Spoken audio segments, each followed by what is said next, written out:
All right, welcome to your first round bye-week edition of the Dungeon of Doom podcast. We are doing this in different quarters this week. I'm Ben Raven. He is Corey Woods.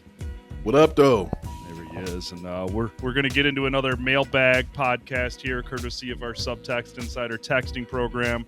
You can find that with a 2-week free trial and any story we publish over at MLive.com/Lions.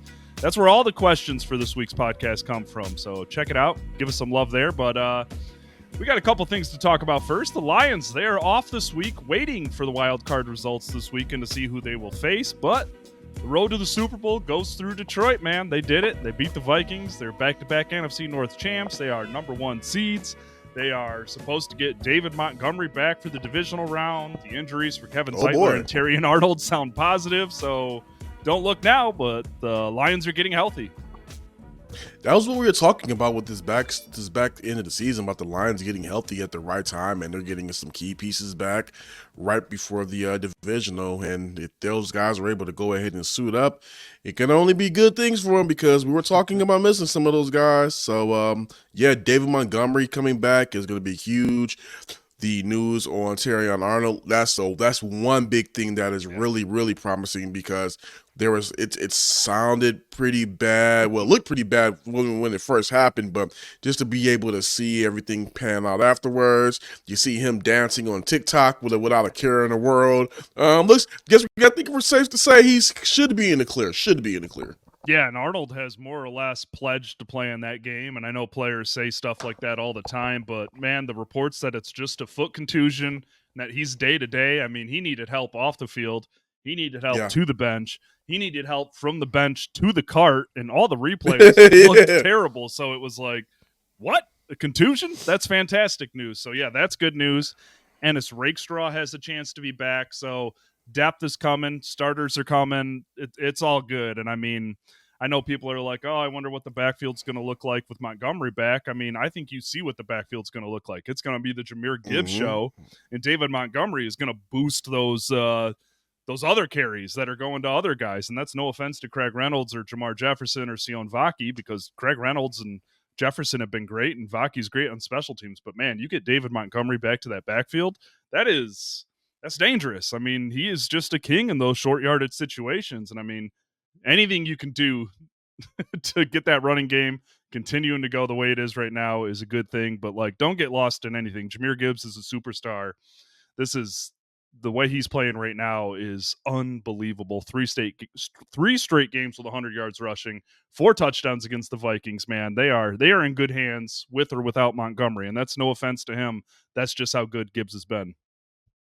I mean, hey, no offense to him, like you said, but it is Sonic and Knuckles, and Sonic has really just shown what he can do. And again, it's been the two of them for the better part of the season, and these last 3 games have been Jahmyr Gibbs coming out party to showcase what he can be. I believe that he's more than proved that he can be an every down back, that bell cow. But when you're able to bring back a guy like David Montgomery and be able to take some of that wear and tear off of Jahmyr Gibbs, because while Jahmyr Gibbs is let's just call it what it is, he's explosive. Yeah.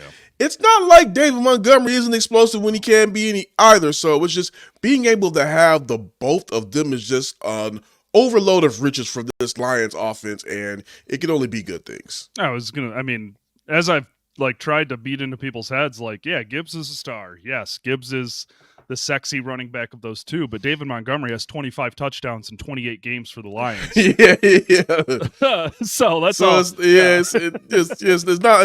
not like David Montgomery is just some chopped liver or some guy that's a supporting act. You can call him a co-star in this thing. And I do think Montgomery will be I don't even know how to say it. I think his load will be lesser in the playoffs. I mean, he is banged up. I mean, he is avoiding surgery. He's opting for rest and rehab to heal this knee. So I don't even need to hear from Dan Campbell.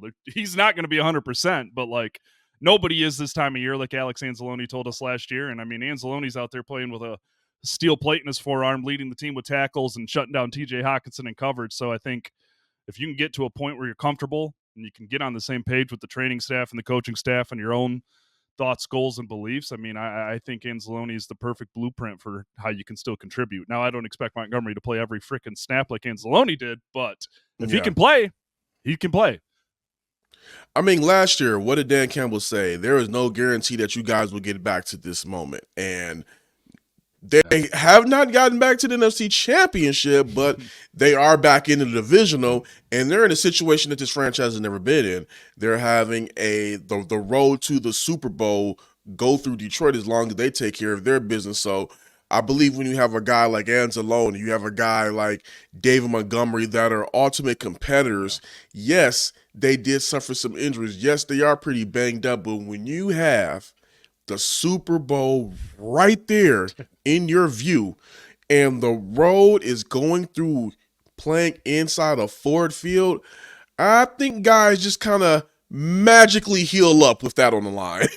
Yeah, man, these are the games that you are an NFL player for, why you've worked your butt off to get to this league and make football a profession, or moments like this. And Yeah, absolutely. Yeah. And just before we get in the mailbag, just a playoff update. The Lions cannot see the Eagles or the Buccaneers until the NFC title game. So that means it's coming down to the Packers, Commanders, Vikings, or Rams in the divisional round here next week. And the Lions swept the Packers and Vikings this season. They beat the Rams in the overtime season opener thriller. And LA also came to Detroit and lost in the wild card game last year, too. The Lions have not played Washington or Philadelphia this year, but they have also lost to the Buccaneers in week 2, beating the Bucs in last year's divisional round. So outside of Washington and Philadelphia, a lot of known opponents ahead for the Lions.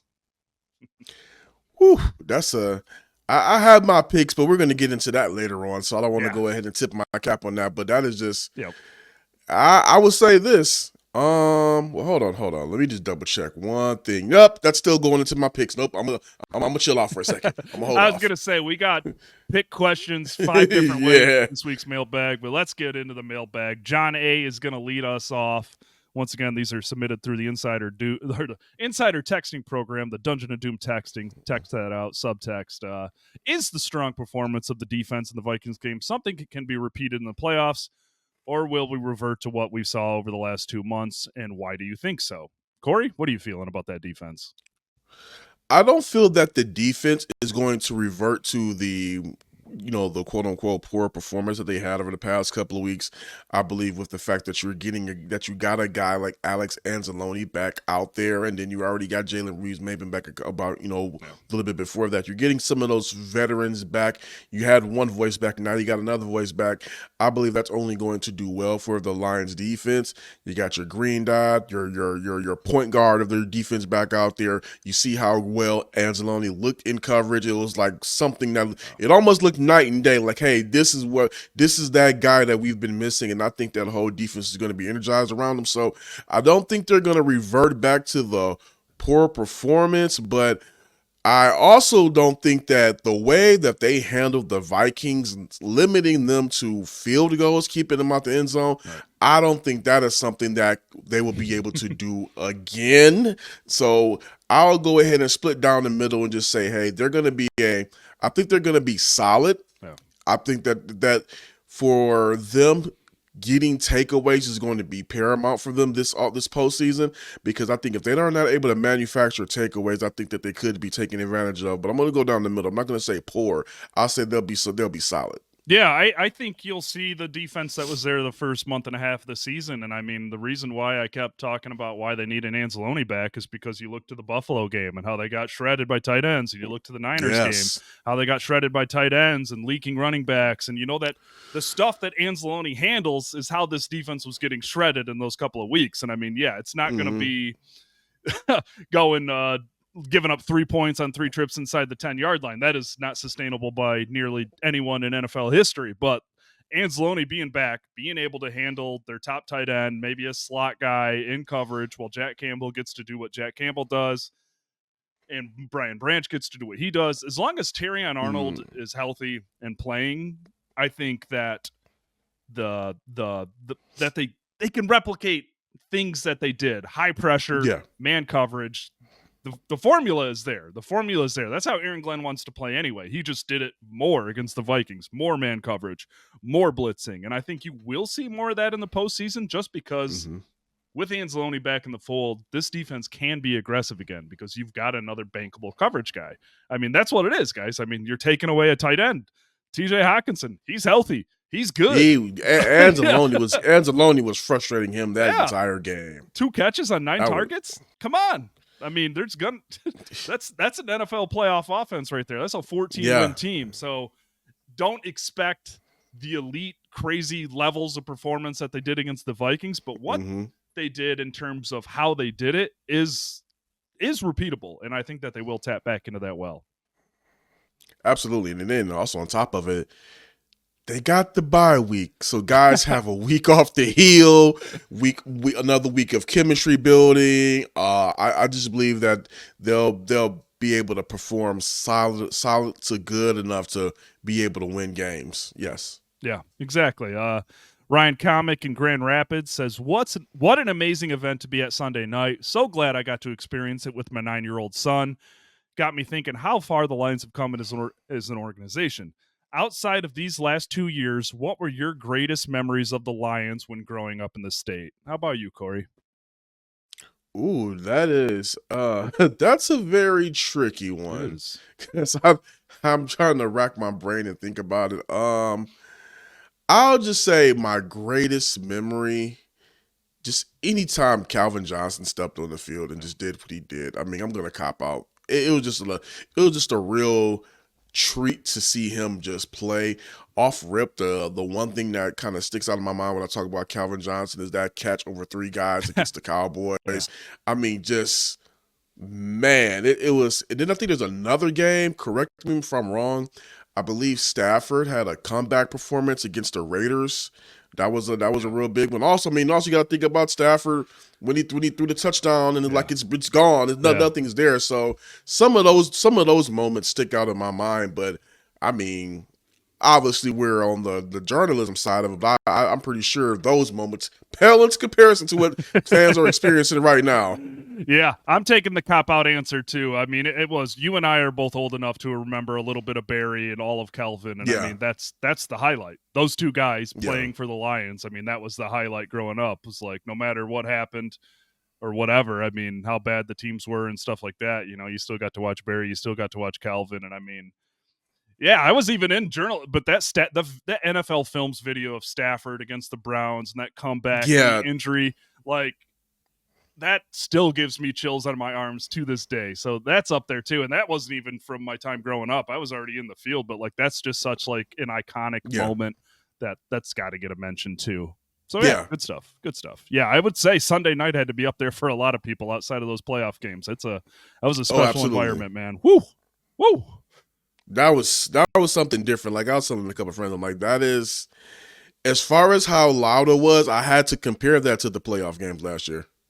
I know there was something, man. There was. I mean, that Rams game is pretty untouchable from the wild card round just because of Stafford and just first one in however many years, breaking the NFL's playoff drought. Like that one stands at the top. But man, this past weekend, it was just buzzing, man. And the crowd forced a couple penalties. I mean, it was as they always do. I think 15 or 16 penalties on the year forced by the Ford Field crowd, something like that. They showed on the board.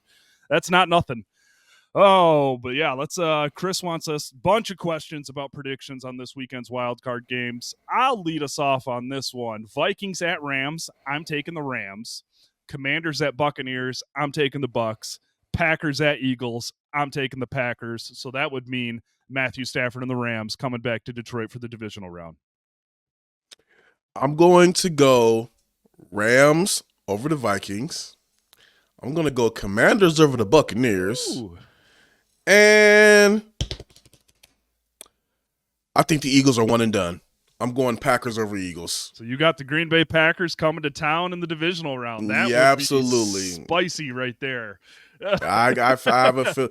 Right now, you know, as of right now, he did practice as of this podcast. So I just want to make sure we say this. As of this podcast, Jalen Hurts did practice on Wednesday, but he still has not cleared concussion protocol. Yeah. So if in the event that he does not clear, I'm definitely picking the Packers, but I still think that I just have a weird feeling that the Eagles have been pretty much Yeah. front runners to, in my opinion. Don't get it twisted. They played some good ball, but Mhm. they played a lot of teams that were losing records during that win streak. So I'm thinking that when it comes down to it, I think that the Packers are going to show up. There you go. There you go. I mean, hey, Packers Lions in the playoffs. I thought we were going to get that for a minute last year in the NFC title game. That would Yeah, be I don't know, man. I know Lions and Vikings fans are beefing on Twitter and social media pretty hard right now, but if you put the Lions and the Packers against each other with the Lions owning the Packers like they have in recent years, that's going to be an explosive week right there. I mean, any of these matchups is that's gonna be. explosive. Yeah, any of them is going to be explosive. But I mean, between just between Packers, Rams, and Vikings, any of those could be pretty spicy. But I think Packers and Lions to see who goes to the NFC Championship, that could get real ugly. Yeah, unbelievable. Yeah, seriously. I mean, there's a realistic chance that the Vikings are the next team the Lions face in back-to-back weeks. Like that's just, and we'll go right into the next question. Who would you rather face again, Minnesota or Los Angeles? I say Minnesota, just because of what you were able to do against them defensively. And I mean, the Vikings knew what the Lions were doing against them on Sunday night and still couldn't correct it, still couldn't fix it. I mean, if Darnold plays a little better, maybe that game looks a little differently, but I'm telling you right here, right now, I would not want to see Matthew Stafford coming through those gates again. I just really wouldn't. He's like one of those like guys that's like, holy crap, you've beat him 2 times in a row. His weapons are getting healthy. Like, oh God, this guy might throw for 450 yards. Like he did in the wild card round last year. I mean, played lights out in the opener. I mean, that game went to overtime. This team was at full speed, full health coming out of the preseason then. But yeah, I would not want to see LA. Like, as good as the Vikings are, and as tough it is to beat someone 3 times, screw that. You've got the blueprint to put Sam Darnold in a blender and just do it again. Oh, I'm 100% with you. I believe that. While again, I don't think it would be 31-9 again, but I do believe that the Lions do feel. I think they would. I don't think they would really care who they face, but I No. think that I think that if one of those guys were honest and just picked one, you would definitely want to play the Vikings because I believe you have their number for sure. And then also, it's already out there. A couple of the Rams players, they feel some kind of way about Dan Campbell's comments about what he said to Kevin O'Connell after that game. And then you have a fired up Matthew Stafford who has not been able to win at Ford Field since the parting. Those games have been pretty close. Yeah. Come down to just the really, I won't say the last play, but who can make the play? Actually, that one of them did come down to the last play. So it's just I think that you don't want to have a motivated Matthew Stafford coming back in that building because I believe obviously getting to the NFC Championship is going to be a big motivating factor, but he has lost his last 2 times in Ford Field, and he's had to hear the Jared Goff chants. He's had to hear teams, his former place going at him. I believe, and this is a guy that I believe does have an ego, so he'll try to come in there and make some things happen. Yeah, it'll be interesting, man. Yeah, 26-20 overtime week 1 this year, 24-23 last year. So we're talking about 2 games decided by 7 points, one going to overtime, one coming down to the final 2 drives of the game. So pretty evenly matched. Another team that just the Lions know well, and they just know each other so well. And I mean, that can fall into the category of good luck beating this team 3 times. And I mean, if anyone can do it, it's these Lions. But between Minnesota and LA, I'd say give me Minnesota again. I mean, seriously, you swept them this year. You know you've handled them. You've clinched the division against them 2 years in a row. So you faced them with the lights and the pressure turned all the way up. So, yeah. All right. Eric in Kalamazoo wants to know what's up with Chris Spielman interviewing for the Jets general manager position. He says, I don't see him leaving the Lions and thought he turned down an interview for the GM position that was eventually filled by Holmes. Has something changed? Well, Eric, his brother Rick is leading New York search for a new general manager.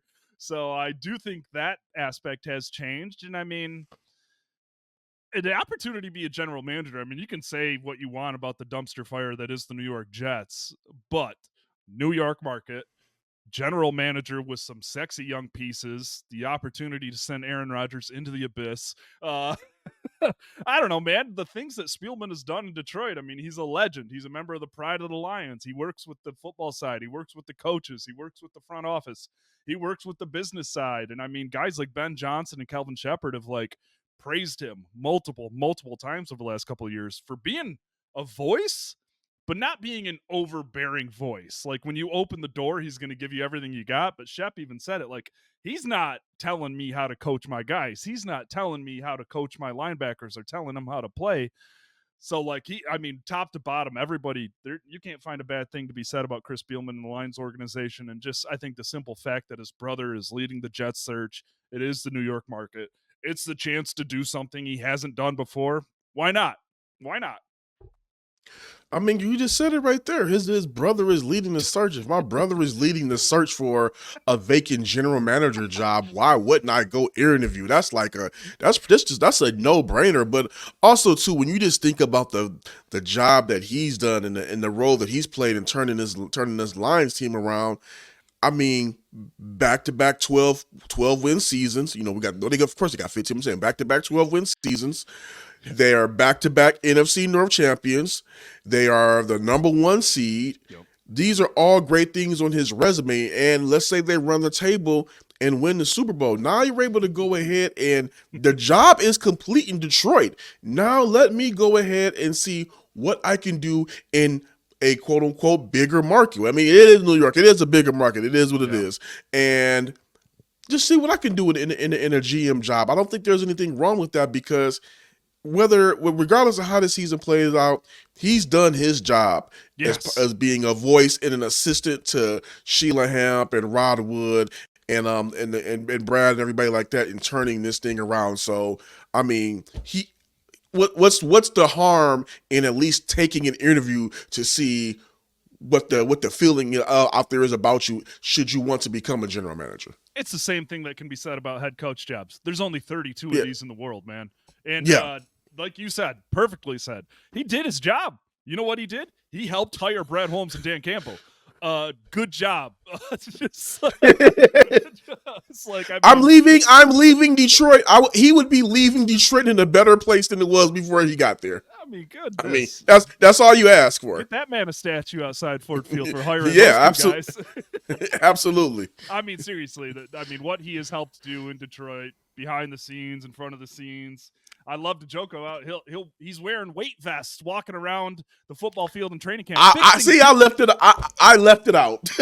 Fixing divots with a weight vest on. This man, I mean, seriously, this man loves, sleeps, eats, and breathes football. What he has done here in Detroit cannot be understated. And like, hey, if you can go get a general manager job, if you can get an interview for one of those jobs, more power to you. You know, I mean, absolutely, absolutely. And I mean, I believe if he were to get that GM job with the Jets, they would have a guy that is dedicated because just as much as you see the coaches there every day, you see Chris Spielman out there every day. Yeah, no, exactly. I mean, enough said there. All right. All right. Jared wants to know, not really a question, just something for us to discuss. Are we allowed to wear black uniforms in the postseason? Teams can wear an alternate uniform once per the playoffs. Corey, what uniforms do you want to see in the divisional round? Well, I don't really care. I was just glad that when they wore the Motor City, at least the Motor City Muscle, correct? They wore those black jerseys back again. I was just glad they got rid of the black cat because you put the black cat out there on Friday the 13th, and then you had the Bills. It was just a mix of bad juju going around. So I'm cool with the black jerseys, but I'm not gonna lie. If I had to pick, I'm a fan of the blueberries. I like them. Okay. All right. See, I understand that the players get to vote on what pants they wear. They've only wore the blue tops and silver pants, their best look, once this season. And they lost to the Bucks and went like 1 of 9 in the red zone. That's their best look. I understand that they're superstitious. Oh my God, I want to see the classic home look. Like, the blueberries are fine. Whatever. I wish the pants had a little more life on them, a stripe or something like that. And we won't spend too much time on uniforms. I just wanted to get it out there. They're not wearing their best look. The silver pants and blue top. I mean, that is like the 90s, the 80s. It feels like a retro new throwback look. But whatever, superstitions live. Maybe they'll come back if they hit the NFC Championship. Yeah, we'll see. But yeah, I feel like you'll see the Blueberries through the playoffs. Like they trust in the Blueberries, man. This is a question from Ben Raven that's going to be submitted right now. I had this talk with Nolan Bianchi the other day. Is there a running back, production, and age that you would rather have than Jahmyr Gibbs in the entire NFL right now? No. Nope. No. That speaks for itself. Well, shoot. That's, you know what? That's what we got today. That's what we got. You know what? There's a couple questions looking ahead to the offseason. We'll save that for another day. We're at the 30-minute mark. It's the bye week. We wanted to discuss the meat and potatoes of the bye week. The Lions are going to practice today. It is Thursday, January 9th, the afternoon. Then they're going to get Friday, Saturday, and Sunday off. Report back to Allen Park on Monday. Hopefully, they will know who they play. We will see. Yeah. If the Bucks and Eagles win, they will be waiting until Monday night, but at least they'll know it's the Vikings or Rams, since that is the Monday night football game. We'll see if that carries on as scheduled. Thoughts and prayers to everybody affected by the wildfires out in California right now, man. Yeah, that we were very close to being out there, and just thoughts and prayers to everybody out there, and Godspeed to the NFL and figuring that out. But that's it, guys. Looks like they might be moving that game to Phoenix. Yeah, man, that's wild. You know, I just hope everybody stays safe and that they figure it out ahead of time, and just that's a tough deal out there, man. You know, we were just out there last year. It's crazy to see those areas under. Just heartbreaking. So Godspeed to everyone out there. Yeah, absolutely. No game this weekend, so we'll be back next week with another mailbag podcast, and then we'll have a post-game divisional round podcast coming to you. But this has been your Dungeon of Doom podcast. Detroit Lions are off this weekend. Get some rest, sleep up, because there are busy days ahead, Corey. Ooh, yeah. This is the fun time. This is where things get really interesting. I believe next week is going to go by pretty quickly too. Oh, it's going to be gone in the blink of an eye. Yeah, I mean, it really is. It's going to be like, oh crap, it's Saturday. All right, everybody. Thank you for the questions. MLive.com/Lions. He's Corey Woods. I'm Ben Raven. We are your Dungeon of Doom.